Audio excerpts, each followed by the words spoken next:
have a topic called Doing Great Works for God. Tuna ujumbe unaosema kufanya makuu kwa ajili ya Mungu wetu.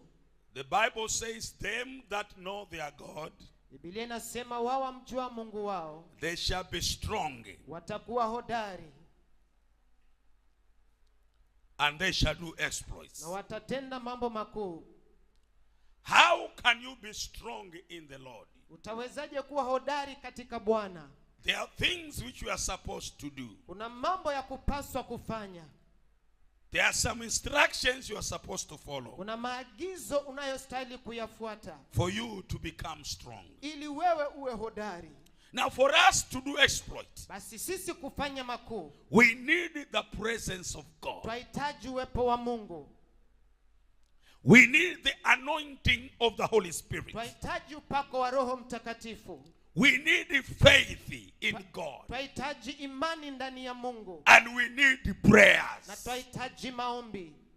Jesus said, Yesu Kristo akasema, without me, pasipo mimi you cannot do anything. hauwezi kufanya lolote. So we need His presence. Basi tunahitaji uwepo wake. We need the power of the Holy Spirit. Tunahitaji uweza na nguvu za Roho Mtakatifu. We need His grace. Tunahitaji neema yake. And we also need money. Na tunahitaji pesa pia. Hallelujah. Hallelujah. Because if you don't have money, Kwa maana kama hauna pesa, you can't do anything great. hauwezi kufanya jambo lolote kuu. You need to have money also. Na kuhitaji uwe na fedha pia.